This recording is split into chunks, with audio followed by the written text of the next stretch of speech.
All right, so we're going to be canning some deer meat here. You see, our jars, our quart jars. I like to use the wide mouth because they're a lot easier to fill, and they're a lot easier to get your meat out of to cook. And our canner will hold 7 quart jars. So each jar will hold 2 pounds of meat, and we can have 7 of them. So we have 14 pounds of cubed up venison. You'll want good, lean, whole muscle meat for your canning. You don't want a bunch of fat or a bunch of gristle or bones or anything in there. And first, you're going to start by just filling up the jar. You're going to leave 1 inch of headspace there. And we use this little funnel. And this funnel isn't because it's particularly hard to get stuff in the jar, but it protects us from getting meat on the outside rim.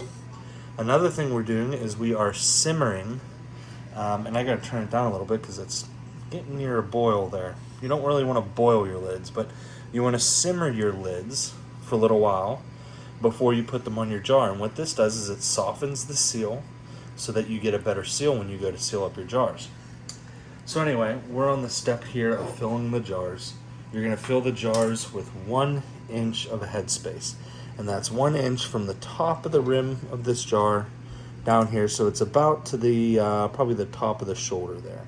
It's about 1 inch there. Okay, so we're going to fill up the jars right up to the top, right here to this line, kind of, and that'll be good. You can also put some salt in the top of the jar after you filled up the jar with meat. You want to use canning salt. If you use regular salt, there's an anti-packing agent in there that will make your jars kind of cloudy. So, but you don't have to use salt. We're not going to use salt today. I don't have any canning salt with me, and I don't want to really mess up my jars so much. So I'm just gonna not do that. So yeah, so you can see my meat. There's almost no white anywhere in my meat. It's very red, very dark red meat. That is because I did a good job at cutting and cleaning all of my meat off. So we are going to pack this jar full up to that line, and we're gonna do this for 14. Now, this is a good time to kind of check your meat again. I thought that was a hair, but it's a little piece of gristle. Pull off any little things you don't want to can with your jar. Okay, so I'm just gonna throw that in the sink briefly here. Okay, and just fill these jars up. And this is kind of your last chance to check all your meat over. So I look over my meat as I throw it in there and just make sure I'm not throwing any dirt or any hair in there. And we are gonna pack 7 jars like this. Okay, so let's get these packed nice and full. We should end up with just exactly the right amount because I took my time and I measured. All the while we're also heating and boiling our canning water. Okay, we're getting that up to a place where we won't have to spend a whole lot of time heating it. Our other jars are sitting here with warm water in them. You want warm jars to pack if you can, at least a little warmer than room temperature, so that you're not packing cold jars with cold meat and then not going into that hot water, because you could crack your jars that way. So you want to start with kind of warmed up jars. Okay, so as you're packing your meat, you go ahead and once in a while you want to have something that you can be poking down your jar to make sure that you're getting your jars packed in nice and well. Normally I like to use a wooden spoon handle, something a little narrower than this, but this is what I have at the moment, so we'll use this wooden spoon handle. You just kind of pack this down and get those big air bubbles out. Okay, we want to have this jar, we want the correct headspace, but we want it packed as well as possible. Okay, see that? Just get all the little holes and stuff out. Okay, sometimes you do this and you get a whole bunch more space. You didn't realize that you didn't have it packed out real well. And then you just keep packing, okay? That's what we're doing. I got my lovely assistant here holding the camera, and she's doing a great job of keeping everything really nice. But her hands might be getting tired. Are your hands getting tired, sweetie? No. No? You're all good? I'm hot though. You're hot though because the stove is hot, right? Yeah. Yeah, I hear you. Yeah. Pack, pack, pack, pack, pack. And we'll have 7 of these. Okay, still looking. I still got probably a little bit more room in there. Pack, pack, pack, pack, pack. Okay. Oh, there's a wait. There's a little hole right Yeah, there. we probably won't get it completely perfect, but I think we can still get a couple more pieces in this one. Okay. I think that probably about it. Okay? So that jar is pretty well packed. Pretty well. And we've got just about exactly an inch of headspace. One thing you want to do is you want to keep a nice, clean, dry rag right next to you. It can even be a little bit damp, but you want it to be clean mostly. And you just go right around the rim, just in case you happen to touch the rim. The rim, the top of this jar, is the most important part. Okay? I'll put it right over here on the stove where it can be staying warm, getting all the steam and all the heat from the stove and stuff onto it. And then we'll move on to our next jar. So here, dump the warm water out. Okay. Let's fill the next one. Okay. Okay, your hand's getting tired there, bugger? Yeah. Okay, well I have an idea. Let's hold on to the camera nice and tight for me. Alright, and we're back packing.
So now you're going to take your lid lifter, okay?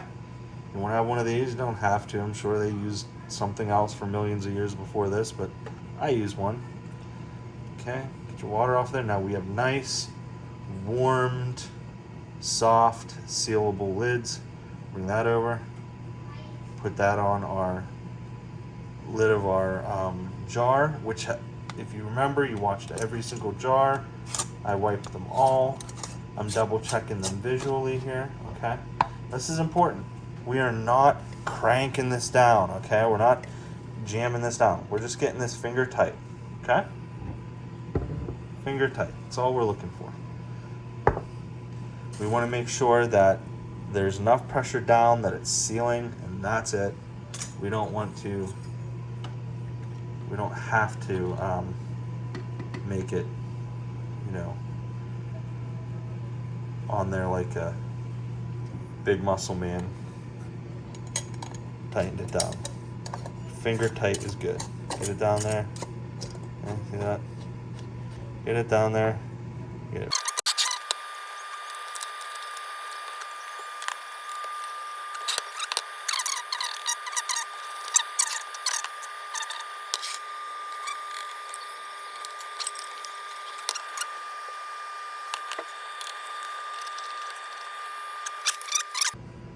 All right, we're gonna go ahead and fill up our jars here. So we're gonna use this.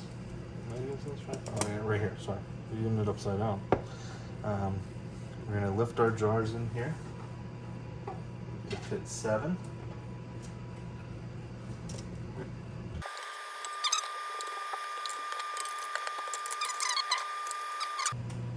I like to eat it, but everyone else isn't so much into it. Couple thoughts here.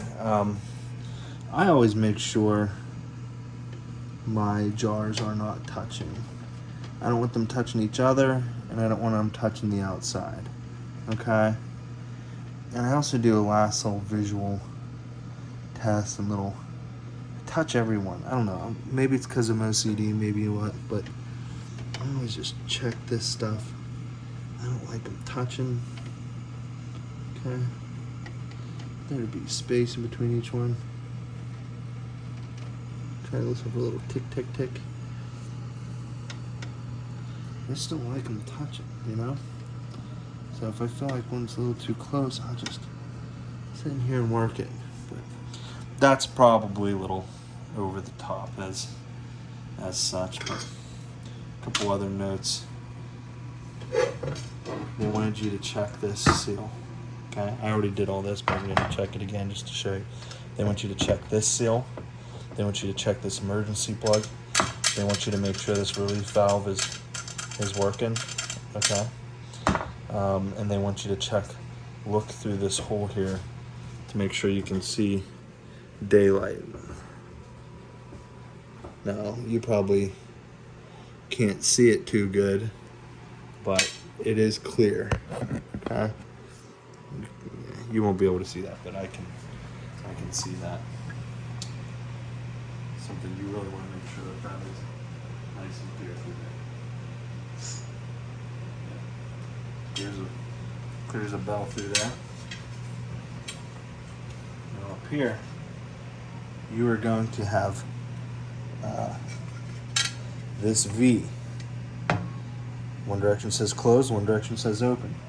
To begin, you need to match the V's. You're going to match it. You just set it straight down. Okay? I'm going to show you the V's matching. Match the V's. Okay?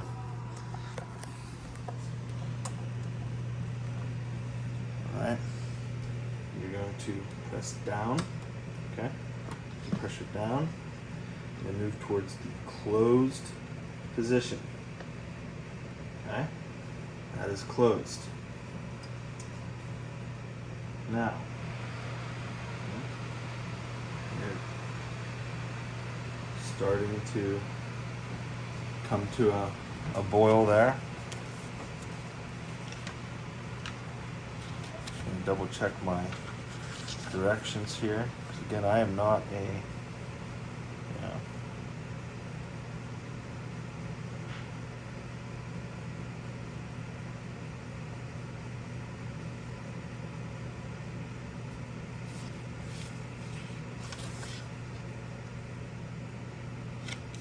so this is kind of where we're at now. Place the pressure regulator on the vent pipe. If heat was reduced for exhausting, adjust relatively high setting and heat canner. As pressure develops in the canner, the air vent lock will lift and lock the cover on the canner. The air vent cover lock is a visual indicator. There you go. This is locked, this is unlocked. That's this button right here. Processing time begins when the pressure regulator begins to rock gently. Okay? Now I know we are supposed to exhaust this for a certain amount of time. That's right here. Using a relatively high heat setting, heat the pressure canner until a steady flow of steam can be seen or heard coming from the vent pipe.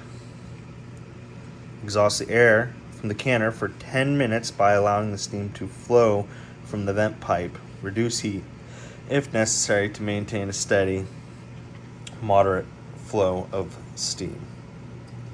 Assemble pressure regulator to desired heating temp or pressure. Okay. Remember, got 5, 10, 15. This is 15 pounds. We're not going to put that on until we get to a steady stream of steam coming out of there. Once the steam is coming out of there steady, I'm going to set an alarm for 10 minutes and allow it to exhaust for 10 minutes. After it exhausts for 10 minutes, I'm going to put my pressure regulator on the vent pipe, and I will set it to a high setting. And once this locks, processing time begins when the regulator begins to rock gently. So we're going to look for a lock.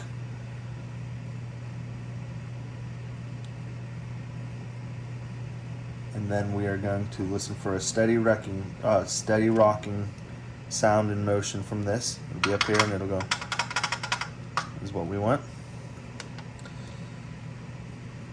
At the end of the processing time, turn the burner to off, let it cool on its own time. Yeah, you don't want to just pop that top off. Second, you gotta let it cool on its own time. That's all true. And we will be, let me see here how long we are going to be processing. Quarts, 90 minutes. We'll be doing 90 minutes, and remember, we're using the 15 pounds of pressure. So I'll get to you once the steam is venting out. And we're just in a waiting time now. Now we're just gonna wait. We are now steaming. You're gonna let it exhaust like this for 10 minutes before you put the pressure regulator on. All right, we'll be back in 10 minutes. Once you have that steady rocking like that, you know you are at 15 pounds of pressure. Okay? You just want it nice and steady like that. On my stove, which is a Samsung SmartThing stove, that's right at 8, maybe just a touch below. Now we got 90 minutes. And the finished product. So I'm going to check and make sure that they all sealed. If you can make the lids pop up and down on any of them, then you know you didn't get a good seal. All mine sealed, so should be good shape. Thank you guys for watching. Hope it worked.